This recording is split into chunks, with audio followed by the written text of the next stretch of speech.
हरितालिका व्रत कथा विधि। कन्याएं इस व्रत को पति प्राप्ति हेतु किया करती हैं। यह व्रत भाद्र मास में शुक्ल पक्ष की तृतीया अर्थात तीज को किया जाता है। व्रत करने वाली को चाहिए कि वह एक दिन पहले ही अपने घर को झाड़ू बुहारू और लीप कर स्वच्छ कर लेवे।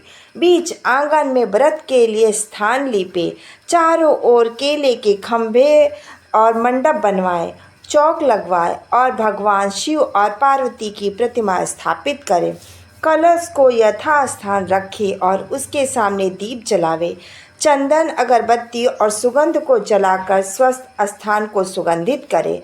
ब्रह्म मुहूर्त में बिस्तर को त्यागे, नित्य कर्म से निवृत्त होकर रेशमी वस्त्र को धारण करे। जहाँ तक हो तो गंगा जल से स्नान करे। शुद्ध मन और शुद्ध हृदय से मन ही मन हरितालिका व्रत का संकल्प करे। शुद्ध होकर के पूजा मंडप में आवे और पहले शिव पार्वती की प्रतिमा को पंचामृत से स्नान कराएं और उसके बाद उन्हें गंगा जल से स्नान कराएं। स्नान कराकर शुद्ध वस्त्र से उनके शरीर को सुखावें, नवीन वस्त्र धारण कराएं, शरीर पर चंदन का लेप करें, रोली का तिलक करें और धूप जलावें, दीप दान करें, फूल माला पहनावें, कपूर से आरती करें, नैवेद्य और चढ़ावें। तत्पश्चात मन ही मन भूत भगवान शंकर का ध्यान करें और इस प्रकार प्रार्थना करें, हे भगवान आशुतोष, मैं आपकी शरण में आई हूँ। आप घट घट के जाननहार हैं। समस्त ओर से निराश होकर आपकी शरण में आई हूँ। आप मेरी की अभिलाषा को जानकर मेरी इच्छा के अनुसार ही मुझे वर दे। मैंने जिसे अपने पति रूप में प्राप्त करना चाहा है उसे मुझे प्राप्त कराएं। अतः आप मुझ पर अनुग्रह करें। हे माता, आप मेरे सुहाग को अचल करें। इस प्रकार प्रार्थना करके भगवान शंकर और माता पार्वती का हृदय से ध्यान करें और हरितालिका व्रत कथा को स्वयं पढ़े या श्रवण करें। उत्तम ब्राह्मण को वस्त्र आदि देकर प्रसन्न करें। दिन भर सत्य भाषण करें। ब्रह्मचर्य से रहे। संध्या समय भोजन ग्रहण करें। भोजन करने से पहले ब्राह्मण सधवा ब्राह्मणी को जिवावें तथा अलंकार और वस्त्र प्रदान करें। रात्रि को शंकर पार्वती का कीर्तन करे, जागरण करे। अगले दिन ब्रह्म मुहूर्त में उठकर शुद्ध होवे और बांस की टोकरी में पूजा का सामान एकत्रित करे और जलाशय में जाकर जल प्रवाहित कर दे। जो कन्याएं इस प्रकार व्रत करती हैं उनका सुहाग सदैव अचल रहता है। उसके समस्त पाप नष्ट हो जाते हैं। धन ध्यान पुत्र पौत्र प्राप्त होते हैं। जो स्त्री मोह के वशीभूत होकर इस व्रत को धारण करती है उसका पारण के प्रथम ही भोजन कर लेती है तो संतान प्राप्त नहीं होता और वह विधवा हो जाती है और अंत में नरक को प्राप्त होती है। हरितालिका व्रत कथा प्रारंभ। परम भगवान श्री वेद व्यास के परम शिष्य श्री सूत जी ने शौनक आदि 88,000 ऋषियों के प्रश्न करने पर हरितालिका व्रत कथा को सुनाना प्रारंभ किया। श्री सूत जी बोले, हे ऋषिवरों, आप परम पुनीत हरितालिका व्रत की कथा को श्रवण कीजिए। श्री सूत जी बोले, सती व्रत को धारण करने में परम श्रेष्ठ माता पार्वती और नरमुंडों की माला को धारण करने वाले अजर अमर देव में श्रेष्ठ गरल कंठधारी भूत भगवान आशुतोष शंकर की सर्वश्रेष्ठ वंदना करता हूँ। भगवान शंकर की जय हो। एक समय माता पार्वती और भगवान शिव जी कैलाश के शिखर पर विराजमान थे। जिज्ञासा के वशीभूत होकर माता पार्वती ने महेश्वर से प्रश्न किया, हे महादेव, आप इस विश्व के नियंता हो, समस्त धर्मों के अधिष्ठा हो और समस्त गुप्त भेदों को जानने वाले हो। आप मुझ पर अनुग्रह करके कृपा कर ऐसा गुप्त भेद मुझे बताएं जो समस्त व्रतों में श्रेष्ठ हो। उस व्रत का वर्णन कीजिए जो अल्प कर्म ही के द्वारा महान फलों को देने वाला है। हे स्वामी, आप आदि, मध्य और अंत से रहित हैं। आप धर्म की स्थापना करने वाले हैं, इसलिए मैंने आपसे यह प्रश्न किया है। सो आप कृपा करके मेरी इस जिज्ञासा को शांत करें। भगवती पार्वती के इस वचन को श्रवण करके मंद मंद मुस्कुराते हुए आशुतोष भगवान शिव जी बोले, हे प्रिय, तुमने आज मुझसे अति श्रेष्ठ प्रश्न किए हैं। हे देवी, तुम्हारी जिस जिज्ञासा को शांत करने की इच्छा से ही मैं तुम्हें महान फल देने वाला अति गोपनीय व्रत कहता हूँ। यह व्रत वैसे तो पूर्णतः गुप्त रखने योग्य है, किंतु तुम्हारे इस प्रकार किए गए प्रश्न को सुनकर ही वर्णन करना पड़ रहा है। यह गोपनीय व्रत उसी प्रकार व्रतों में श्रेष्ठ है जिस प्रकार तारों गणों में चंद्रमा, ग्रहों में सूर्य, चारों वेदों में ब्राह्मण और समस्त देवताओं में विष्णु श्रेष्ठ हैं। इस प्रकार फलदायक व्रत का वर्णन वेद और स्मृतियों में भी है। यह अति पुरातन और श्रेष्ठ है। इसी व्रत के प्रताप से तुम मेरी अर्धांगिनी हुई हो। हे वरोह, यह व्रत भाद्र मास के शुक्ल पक्ष की तृतीया अर्थात तीज को होता है। इस व्रत के करने से जीवन के समस्त पापों का नाश होता है। हे प्रिय, यह वही व्रत है जिसे तुमने मेरा वर्ण करने की इच्छा से हिमालय पर्वत पर किया था। आज तुम्हारे प्रश्न करने पर मैं तुम्हें उस व्रत को सुना रहा हूँ। इतनी कथा को श्रवण करने के पश्चात सुनैनी माता पार्वती ने आशुतोष भगवान शिव जी से कहा, हे परमेश्वर, आप कृपा करके इस व्रत का समस्त वृत्तांत मुझे सुनाएं। साथ ही यह भी बताएं कि इस व्रत को मैंने क्यों किया था। अपने उस पूर्व व्रत के वृत्तांत को श्रवण करने की मेरी बलवती इच्छा है। भगवान शिव जी ने बोले, हे सुनैने, आर्यव्रत में समस्त पर्वतों का स्वामी हिमाचल नामक श्रेष्ठ पर्वत है। उस पर्वत राज की शोभा अवर्णनीय है। उनके चारों ओर अनेक प्रकार की भूमि है तथा वहाँ नाना प्रकार के वृक्ष शोभित हैं। वहाँ अनेकों सरोवर हैं, अनेकों पर्वत कंदराएं हैं। उस पर्वत पर विभिन्न प्रकार के पशु पक्षी हैं। वहाँ अनेकों गंधर्व, सिद्ध, चरण और यश वास करते हैं। वे सब नाना प्रकार की किलकोरियाँ करते हैं, विभिन्न प्रकार के विलास रचाते रहते हैं। उस पर्वतराज के मस्तक श्रेष्ठ मणियों, स्वर्ण, रत्न आदि से विभूषित है। उसकी मृत्यता आकाश से है। यही कारण है कि वह आकाश को अपने हाथों और शिखरों पर साधे रहता है। हिम से पूर्वित करने वाली परम गंगा की धार अपनी कल कल ध्वनि करती हुई उसकी उपत्या में बहती रहती है। हे वरोह, उसी श्रेष्ठ पर्वत पर तुमने 12 महीने तक नीचे की ओर मुख करके तपस्या की थी। उस समय तुमने समस्त भोजन त्याग दिया था, केवल धूम्रपान ही किया था। उसी पर्वत शिखर के ऊपर तुमने 64 वर्ष तक केवल सूखे पत्ते खा करके तपस्या की थी। तुमने कठिन से कठिन तप किया था और माघ के शीत मास में तुमने ठंडे जल में बैठकर तप किया था। बैसाख की तपती हुई गर्मी में तुम आग के सामने बैठकर तप करती रही। श्रावण के परम पुनीत मास में तुम आहार को त्याग कर बाहर जल में बैठी रहती। हे देवी, तुम्हारी इस कठिन तपस्या को देखकर तुम्हारे पिता पर्वतराज हिमालय को चिंता हो गई। वे मन में दुखी हो गए। मन ही मन उन्होंने तुम्हारे विवाह की चिंता की। उसी समय देवत्य नारद जी वहां आ निकले। नारद ने भी तुम्हारी तपस्या को देखा। कन्या के दुख से दुखित हिमालय ने नारद जी का यथाश्रेष्ठ सम्मान किया और बोले, हे देवर्षि, आप इस समय किधर से आ रहे हैं? मैं अति भाग्यशाली हूँ जो आपने अपने पवित्र चरण कमल से मेरे इस ग्रह को पवित्र कर दिया है। हिमालय के उन दीन वचनों को श्रवण करके नारद जी बोले, हे पर्वतराज, इस समय मैं विष्णु लोक से आ रहा हूँ। भगवान विष्णु को तुम्हारी पुत्री के इस महान तप का पता लगा है, इस कारण उन्होंने मुझे तुम्हारे पास संदेश लेकर भेजा है कि तुम अपनी इस कन्या का श्रेष्ठ वर को दे देना।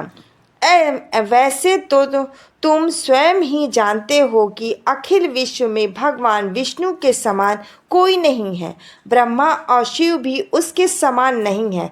इसलिए मेरी सम्मति तो यही है कि आप पार्वती का विवाह विष्णु के साथ ही कराना उत्तम होगा। हिमांचल ने कहा, हे मुनि, यदि स्वयं भगवान विष्णु ही मेरी कन्या का वरण करना चाहते हैं तो इसी कारण उन्होंने आपको यहाँ भेजा है, तो इससे उत्तम और क्या बात हो सकती है। मैं भगवान विष्णु को ही अपनी कन्या दूंगा। हिमांचल के इस वचन को श्रवण करके नारद जी आकाश मार्ग द्वारा चले गए।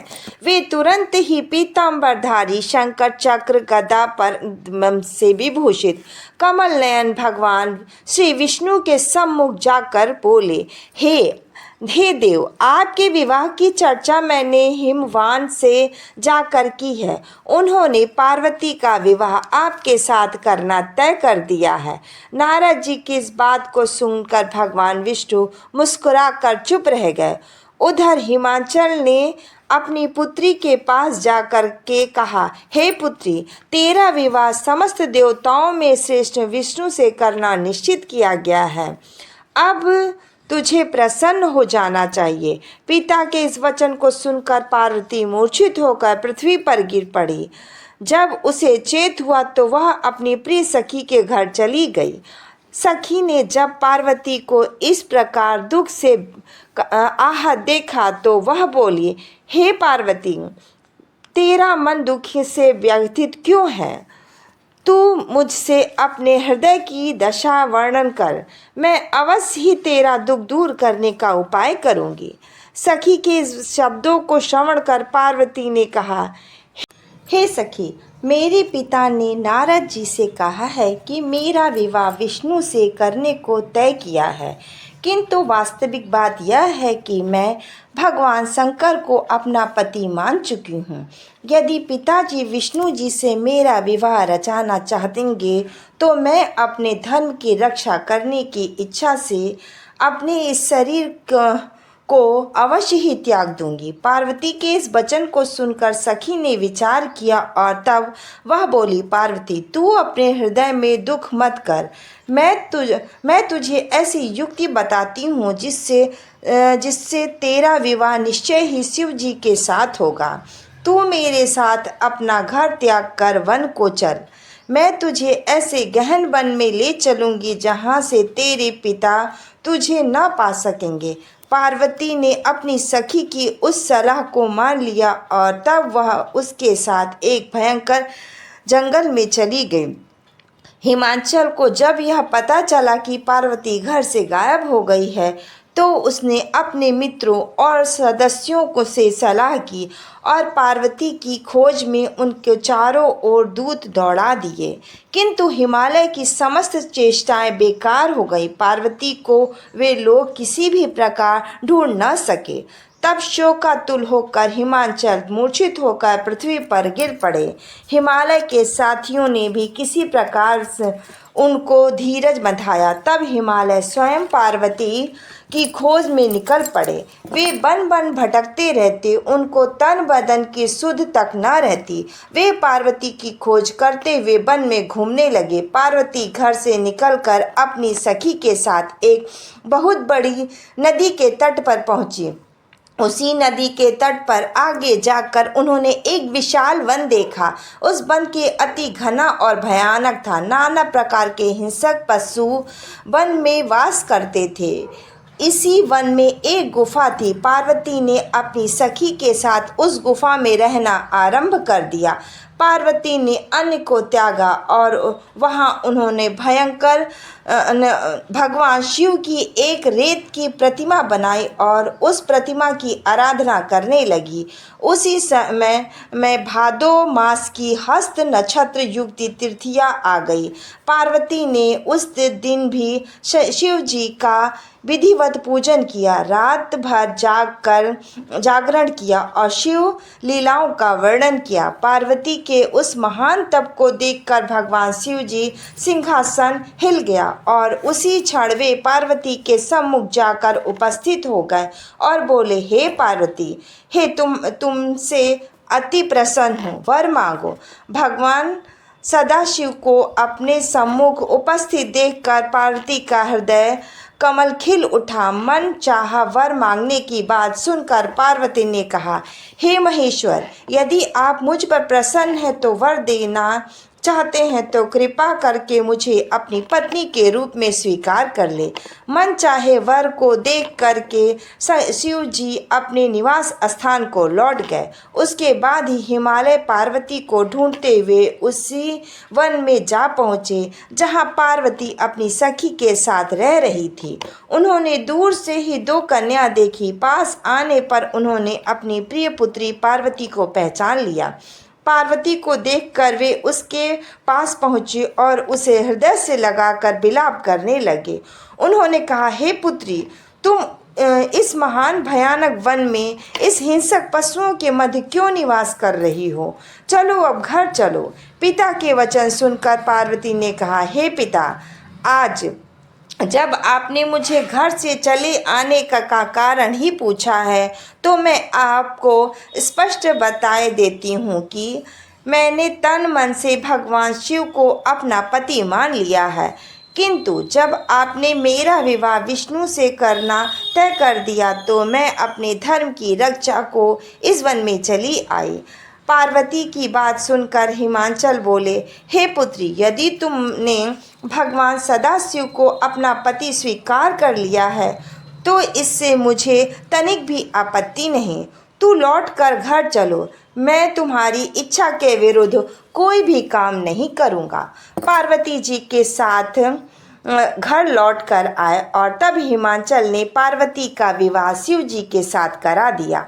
सूत जी बोले, ऋषिवरों, इतनी कथा सुनने के बाद भगवान सदाशिव ने माता पार्वती से कहा, हे वरे, उस व्रत के प्रताप से ही तुमने मुझे प्राप्त किया है। इस समय से अब तक मुझे किसी के आगे इस व्रत का प्रताप वर्णन करने का अवसर नहीं मिला था। आज वह गुप्त भेद मैंने तुम्हारे सामने प्रकट किया है। पार्वती ने प्रश्न किया, हे भगवान, आप कृपा करके मुझे यह बताने का कष्ट करें कि इस व्रत का नाम हरितालिका क्यों रखा गया। शिव जी बोले, क्योंकि तुम्हारी सखी तुम्हें हरण करके ले गई थी, इस कारण हरत प्लस तालिका मिलाकर हरितालिका व्रत पड़ गया। पार्वती जी ने प्रश्न किया, हे परमेश्वरी, आप कृपा करके इस व्रत को करने की विधि बताएं। यह भी बताएं कि महान व्रत करने से किस प्रकार के फलों की प्राप्ति होती है। शिव जी बोले, हे वरे, यह व्रत कन्याओं के लिए श्रेष्ठ है। जो कन्याएं उत्तम वर की प्राप्ति करना चाहती हैं वे इसको अवश्य करें। जो स्त्रियां अचल सुहाग चाहती हैं वे इस व्रत को विधि पूर्वक करें। उनकी मनोइच्छा की पूर्ति करने वाले इससे उत्तम और कोई व्रत नहीं है। केले के खंभे का मंडप बनाए, उस मंडप में शिव और पार्वती की प्रतिमा को स्थापित करें, धूप दीप चंदन आदि से उसे स्थान को युक्त करें और प्रतिमाओं को स्नान कराएं, वस्त्र धारण कराएं, चंदन लगावें, फूल माला पहनावें, धूप दे दीप जलावें, उत्तम पुष्प और उत्तम फल नैवेद्य चढ़ावें, नैवेद्य लगावें और रात्रि में जागरण करें, ब्रह्मचर्य व्रत धारण करें और व्रत के दिन शिव लीलाओं को पढ़ें और श्रवण करें। मन में ओम नमः शिवाय का जप करें। इस श्रेष्ठ मंत्र का जप करें और एकाग्रचित्त होकर प्रार्थना करें। ब्राह्मण को गौ वस्त्र दक्षिणा देकर प्रसन्न करें। भोर होते ही पूजा की सामग्री को एकत्रित करके नदी में प्रवाहित करें। जो इस प्रकार व्रत को करते हैं वे श्रेष्ठ फल पाते हैं। कन्याओं को मनचाहा पति मिलता है और स्त्रियों को अचल सुहाग प्राप्त होता है। यह व्रत समस्त पापों को नष्ट करने वाला है।